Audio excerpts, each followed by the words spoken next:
All right, so kind of a recap of last week. Here we had 5 games. We went 4-1.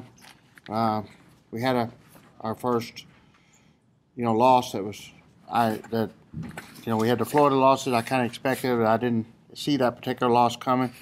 Thought we played pretty good overall. I liked how we started the week with Southeastern, and then we had a rough stretch there where we played 3 games at not our best. I didn't feel like. But we found a way to win 2 of them. We lost 1, and then come back on Sunday with Memphis and got down early, come from behind again, tied the game. We're able to take it into extra innings, and we're starting to feel really comfortable in the 9th, 10th, and 11th, I think, and we're able to come out of that with a win. For the upcoming week, we're healthy. We're getting ready to travel. We got all of our pitchers able to do bullpens today and tomorrow for the first time in a while. I feel like we're really healthy. We're doing some precautionary rest with infielders' arms. But overall, I think the healthiest we've been in the season so far. And then we go out, we leave on Thursday and fly out to California. We play Michigan on Friday afternoon, come back with 2 more Big Ten schools on Saturday with Iowa and Michigan State. And then we'll open on Sunday morning with Fresno before we play Baylor, the last game of the weekend, and come home on Monday morning of next week. So that's kind of where we're at as far as our team right now. Things we did good this weekend. Of course, Summer pitched really, really well again. We were able to get Dixon 6 innings of work. We were able to get Kylie Joe back in the bullpen and on the mound on the rubber for the first time in a few days. And I thought she responded really well. She come out of the weekend feeling good, normal soreness, nothing extra. So we were really tickled. We were able to get those innings back in and have her work out again today. And we think we're past the injury on her. So excited about having her back full strength by the weekend. Offensively, I thought we did a good job executing most of the time, but we even started to hit the ball a little bit harder towards the end of the weekend and had a lot of doubles, so I think that's a good sign for the future. I thought we ran the bases extremely well. We executed an extra innings. I told the girls in the Memphis game, let's execute perfect and we'll win, and we did. We went out at that inning and laid down 2 good bunts, and we ran the bases well all weekend. I don't know how many stolen bases we had, but we weren't thrown out. We were 16 of 18 on the base pass, so I thought that was pretty good. We used our speed effectively, and our fielding was about 980 for the weekend, so our defense played well all weekend, I thought. With first 17, 18 games at home, what are you looking forward to the most, I guess, to see from your team in their first road test? I'm looking forward to seeing the kids spend time together and be able to hopefully get some good team bonding out of it and come back with a little bit better chemistry and more cohesiveness on the squad.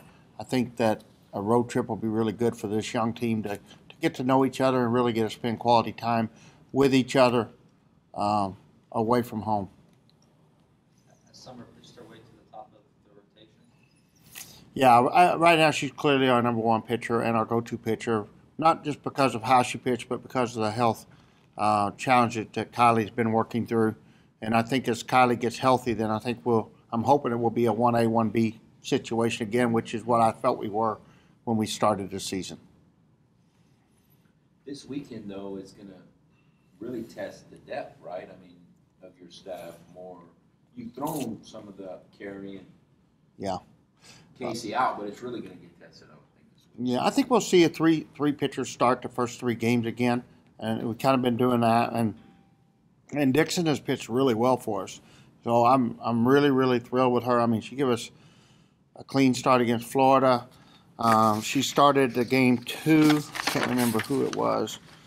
She started game 2 in that series against too many games.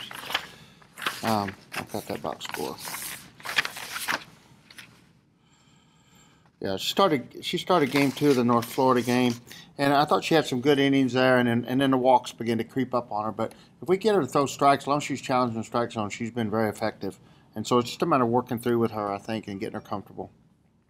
You mentioned that camaraderie that you can build on the road, but maybe for some of your young players, the freshmen, some that are less experienced, what's maybe something that you can talk about, but they won't really know as far as on the field until they get out there in a true road environment? Well, you know, the staying, they've been in travel ball tournaments, but they've had when you play a travel ball tournament and travel, you play all day long. You know, you got an 8 o'clock game, a noon game. What's going to happen in college is they're going to be playing 2 evening games or 1 game in the evening on Friday. And so they're going to have a lot of downtime in the hotel where they'll have time to study and they'll have to study. But there'll just be times where they can go out, team dinners, riding the bus together, you know, listen to music on the bus, watch a movie on the bus. All that stuff is really good for your team to kind of get to know each other and have a common denominator as the season goes on. And I think we need that, especially with us having some new kids that come in at the break, and then just having freshmen mixed in, a lot of freshmen this year mixed in our squad. I know you talked about having 2 lineups of speed and of power. Have you started to see maybe 8, 9, 10 fielders and hitters kind of separate themselves from the rest and developing a full group? To some degree, I mean, it's been clear. I'm disappointed with the power that we've shown and the power that we have on the roster. I expected more in January than what we've got, but I also am thrilled with the speed that we've got. I never dreamed we would have as many stolen bases at this point in the season. So it's kind of where my familiarity with the team is not exactly as I thought it would be or I envisioned it being. But at the same time, I'm not disappointed with the talent. I think we've got actually a little bit more talent than what I expected to have. It's just totally different. We have to win different than what I would have predicted. And I do think that we're going to see our home runs. They can't go down. They got to go up, right? And so it's kind of a blanket statement there, or an easy statement to make. But I think you'll see us get more comfortable. Our power starting to come. I noticed the bat really jumping off Courtney Grimion's bat a little bit harder. We saw a lot more doubles. Hopefully we'll start finding that fence a little bit better. Coach, you're playing 2 ranked teams this weekend. What are you looking for as far as playing them and playing the other competition?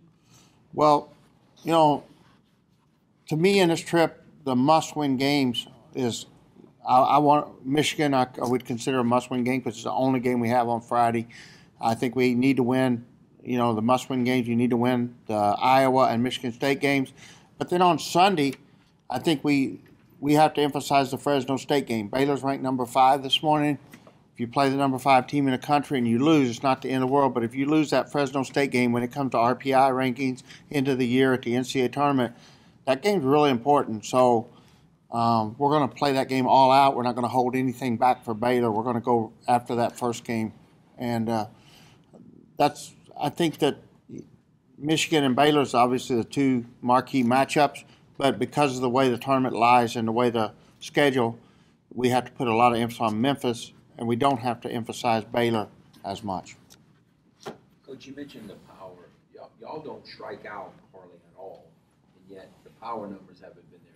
Is there any kind of sliding scale, or do you think the power will just come? In other words, is it okay to strike out a little more if you're trying to generate a little more power? Yeah, I don't mind trading home runs for strikeouts, but I don't like strikeouts. I'm a coach that likes contact, you know, and I think you can hit a lot of home runs and you can be really good in. And we led the SEC last year in home runs, and we were the only team in the SEC with less strikeouts than walks, and very low numbers in strikeouts. So I don't think we have to strike out to hit home runs. I think we've got to get more weight shift and get more attack to the ball. We're just a little bit.